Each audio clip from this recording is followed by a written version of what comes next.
Assalamualaikum warahmatullahi wabarakatuh. Perkenalkan, saya di sini akan mempresentasikan mengenai Big Data and AI Revolution dari segi agriculture sector. Di sini pertama-tama saya akan memperkenalkan kelompok saya. Ya, yang pertama ada Satrio Pinandito dengan NPM 147, yang kedua ada Rifan Fauzi dengan NPM 137, yang ketiga ada Tiara Ramadhani dengan NPM 125, yang keempat ada Fahrija Sidki Wafik Fauzi dengan NPM 131, dan saya sendiri Siti Halimah dengan NPM 145. Next, di sini saya akan membahas mengenai AI revolution dari segi agriculture sektornya. Yang pertama di sini ada pendahuluan, yang kedua ada latar belakang, yang ketiga ada manfaat, yang keempat tujuan, yang kelima ada aplikasi penggunaan teknologinya, yang selanjutnya ada di sini ada teknologi, yang ketujuh ada keuntungan. Apa sih keuntungan menggunakan AI dari sektor pertanian? Yang kedelapan tentunya tantangan. Yang sembilan ada masa depan. Nah, di sini saya akan membahas dulu mengenai pengenalan mengenai Big Data dan AI. Revolusi Big Data dan AI di sektor pertanian ini mengacu pada penggunaan data dalam jumlah besar dan kecerdasan buatan untuk meningkatkan efisiensi, produktivitas, dan keberlanjutan dalam pertanian. Di sini ada beberapa aspek utama yang melatar belakangi penggunaan Big Data dan AI di sektor pertanian. Aspek utamanya yang pertama ada pengumpulan data. Data dikumpulkan dari berbagai sektor pertanian yang dapat menggunakan AI tentunya.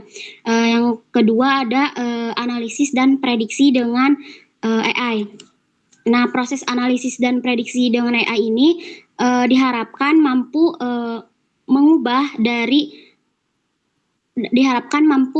dapat menunjang operasional pertanian dengan lebih baik. Yang ketiga ada efisiensi operasional, yang keempat ada keberlanjutan lingkungan, dan yang kelima ada manajemen risiko dalam menangani penyakit-penyakit di bidang pertanian. Lanjut. Silahkan. Selanjutnya adalah latar belakang mengenai Big Data and AI Revolution ini, yaitu peningkatan kebutuhan pangan dan berkurangnya penyediaan pangan. Yang kedua ada metode pertanian tradisional yang dianggap tidak efektif. Lalu ketiga kontribusi ekonomi pertanian. Yang keempat ada dampak perubahan iklim. Selanjutnya, begitu juga ada manfaat bagi petani yang meningkatkan produktivitas melalui data real time, memungkinkan keputusan yang lebih tepat, efisiensi dalam penggunaan sumber daya seperti air dan pupuk, mengurai biaya operasional, serta manajemen yang lebih baik mendukung praktik pertanian berkelanjutan. Yang kedua, bagi industri pertanian, hasil penelitian mendorong inovasi produk dan layanan, meningkatkan daya saing, serta peningkatan analisis data yang efisiensi dalam operasional dengan akurasi keputusan.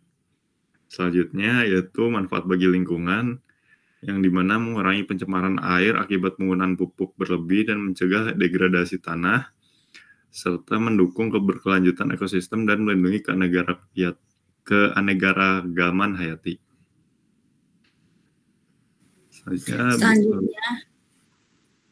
Selanjutnya ada pun manfaat dari ekonomi, yaitu meningkatkan pendapatan petani melalui hasil panen dan biaya produksi yang lebih rendah, dan membuka peluang ekspor produk berkualitas dengan daya saing global. Jadi hal ini tuh tidak hanya untuk meningkatkan taraf hidup petani, tetapi juga mendukung pertanian yang lebih berkelanjutan dan juga produktif. Selanjutnya. Selanjutnya, manfaat dari ekonomi memberikan data untuk merumuskan kebijakan yang lebih tepat dalam mendukung ketahanan pangan dan memantau efektivitas program petani sehingga dapat dilakukan perbaikan bila diperlukan. Jadi hal ini tuh bertujuan untuk memastikan kebijakan yang diambil itu relevan, efisien, dan berdampak positif pada pertahanan pangan. Selanjutnya, adapun tujuan dari Big Data dan AI dalam agrikultur. Yang pertama itu meningkatkan produktivitas, yaitu menggunakan teknologi untuk meningkatkan hasil panen dan kualitas produksi.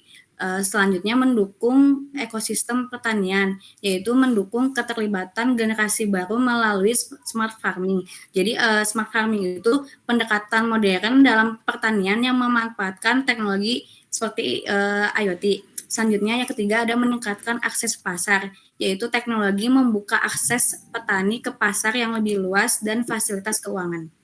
Selanjutnya.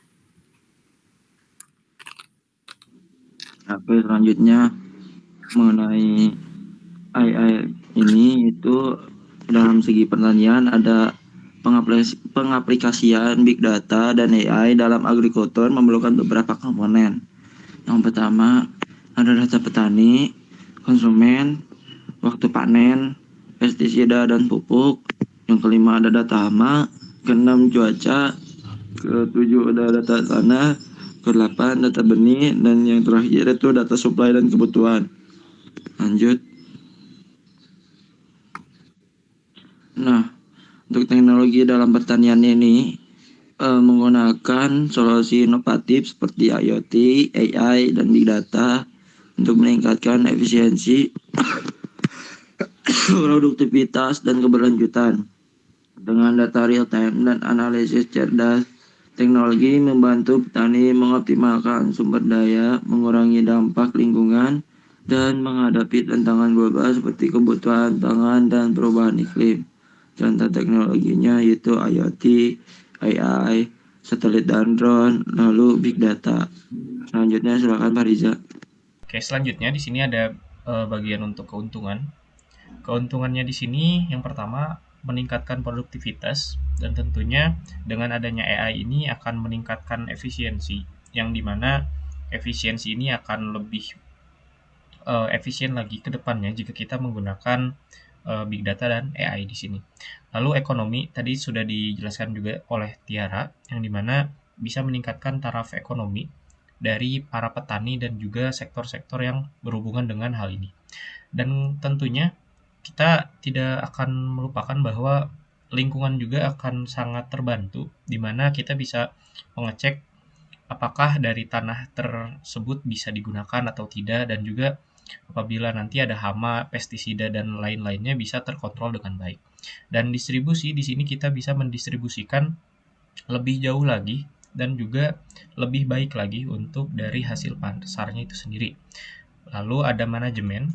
Di sini ada keuntungan untuk memanajemen dari hasil pupuk dan juga dari kualitas si hasil panennya, serta memanajemen dari lingkungan yang dijadikan tempat bertani tersebut.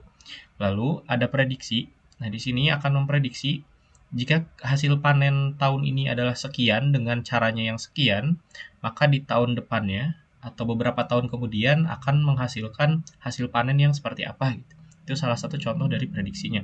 Lalu pengelolaan, di sini kita memiliki keuntungan untuk mengelola lebih baik lagi ke depannya dengan menggunakan teknologi yang ada gitu. Jadi lebih mudah dan juga lebih efisien. Dan tentunya dengan ada keuntungan ini, kita bisa melihat keberlanjutan ke depannya seperti apa. Keberlanjutannya di sini adalah ketika kita sudah menggunakan teknologi, maka jika kita ingin menambahkan sesuatu, kita tinggal menambahkan saja gitu. Kita tidak perlu mengulang dari awal lagi. Dan yang terakhir, keuntungan pasar, yang dimana ini berhubungan dengan yang distribusi tadi. Di sini keuntungan pasarnya adalah kita bisa menyebarluaskan hasil panen kita lebih luas lagi. Nah, di luar dari sektor agrikultur tentunya jika kita berbicara tentang teknologi, pasti kita menghubungkannya dengan pihak-pihak yang berhubungan dengan teknologi tersebut. Jadi ini menjadi salah satu pasar bagi pihak agrikultur atau petani dan juga pihak-pihak yang berhubungan dengan teknologi tersebut. Lanjut. Lalu ada tantangan. Kalau misalnya kita ada keuntungan, tentu akan ada tantangannya. Dan beberapa tantangan utamanya di sini adalah yang pertama, tantangan teknis, yaitu instalasi perangkat, kebutuhan infrastruktur, dan kurangnya keahlian teknis yang akan nantinya menjadi hambatan utama dalam implementasi teknologi.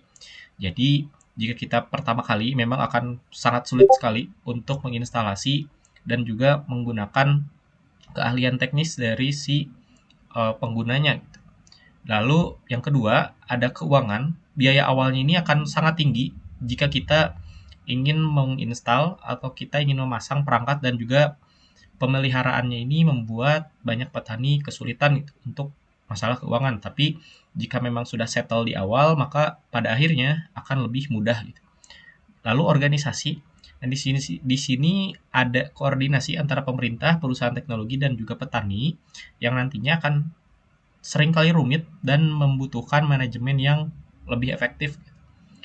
Lalu ada sosial politik. Di sini ketergantungan pada korporasi besar dapat membatasi kebebasan petani kecil dalam memilih teknologi yang sesuai. Jadi takutnya nanti ada pihak-pihak yang ingin masuk gitu tiba-tiba, padahal mereka tidak berbuat apa-apa. Lalu ada keamanan data. Ini akan menjadi kekhawatiran dan membuat petani enggan membagikan data pertanian mereka gitu kepada pihak lain.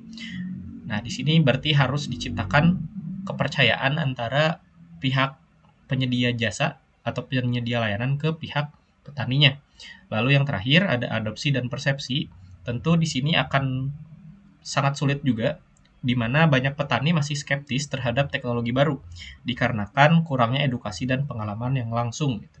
Yang biasanya kita menggunakan pertanian konvensional tiba-tiba menjadi yang lebih advance, itu yang ada teknologinya, maka jika kita kurang untuk mengajari mereka, akan lebih sulit untuk mereka dapat menerima hal tersebut. Dilanjut. Nah, di sini yang terakhir ada masa depan. Masa depannya ini seperti apa? Jadi anggaplah di beberapa tahun ke depan, apa yang bisa kita prediksikan, apa yang bisa terjadi di bidang agrikultur ini menggunakan big data dan AI.